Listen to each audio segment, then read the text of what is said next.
going to move on now with a look through the international newspapers. Florence Filmino has been taking a look through those for us. Hello there. Let's start off over in Pakistan. People in Quetta very much shaken by that suicide bomb at a hospital that left dozens of people dead. At least 70 we're hearing. That's right. Front page news around the world. Let's take a look at the front page of the Wall Street Journal.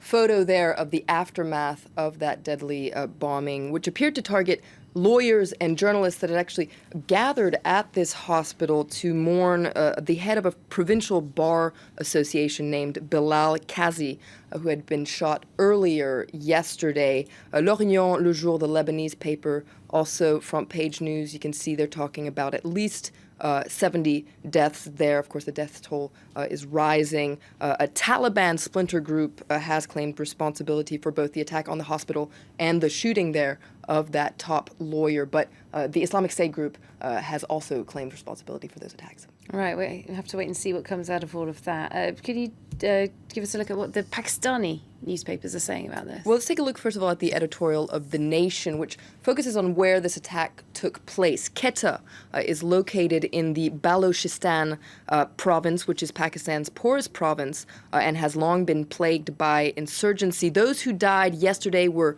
well-educated, professionally trained, and an asset for Balochistan, says this paper. Those who cut them down wish nothing but evil. Now, Dawn, which is another Pakistani paper, has very harsh words for Pakistani authorities. Clearly, there has been an intelligence failure of grave proportions. Years of myopic and ultimately self-destructive policies have created what Dawn calls a witch's brew of militant groups and proxies in Balochistan.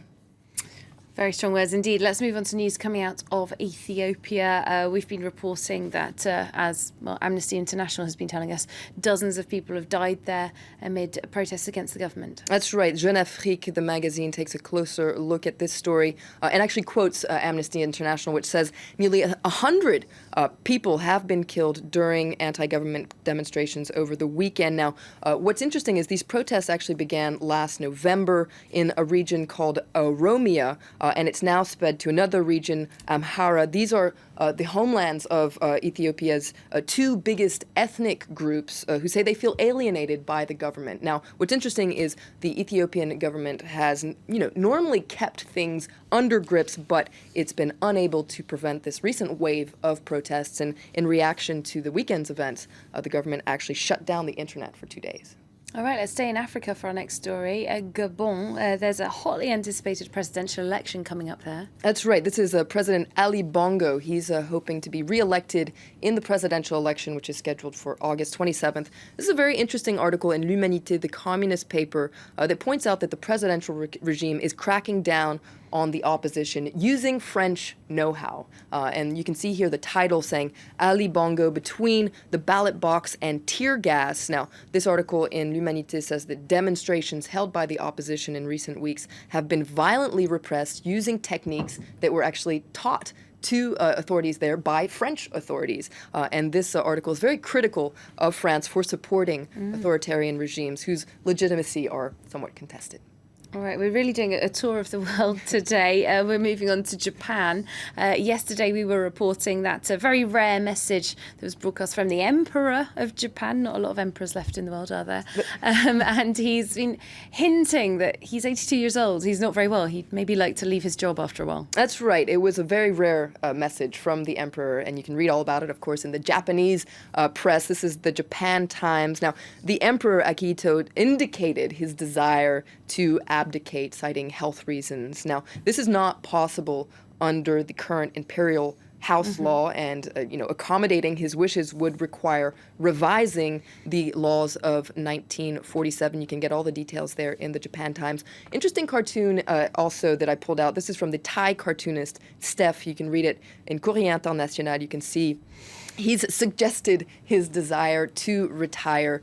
Interesting coming out of Thailand, of course, where they also have a king that's getting quite old there. Exactly. And the Daily Beast has a very interesting analysis piece about what this message means. Let's take a look. They, of course, have a pun today. The Emperor strikes back. They say that this is actually a take on Shinzo Abe, the prime minister. They say that raising the issue of his abdication, which is currently against the law, actually undermines the neo-imperial designs of the prime minister. Very interesting indeed. All right, let's end with a word on the Olympics, our current obsession here at France 24.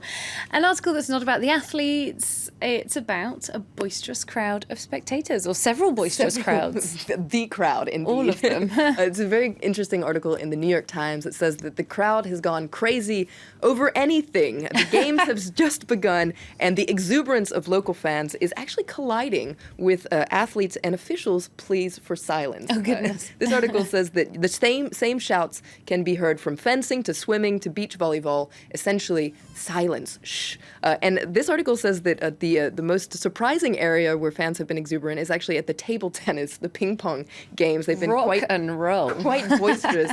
Now, this article quotes some Brazilians who say, this is just typically Brazilian. Brazilians love to root for an underdog. The Daily Beast says that the U.S. team has actually been being booed quite a lot, and this is quite rattling. And there have also been shouts of Zika. Some athletes said they were quite worried about going to Brazil because, of course, of the Zika outbreak there. But this article says, don't forget, this is just for fun, and I love the way this article says it. It starts out, it says, it's their party, and they'll boo if they want to. Let's face it, Brazil has had enough to deal with recently. Let's let them enjoy a little bit of booing, maybe. Thanks very much. Florence Villeneuve, always applauded, never booed.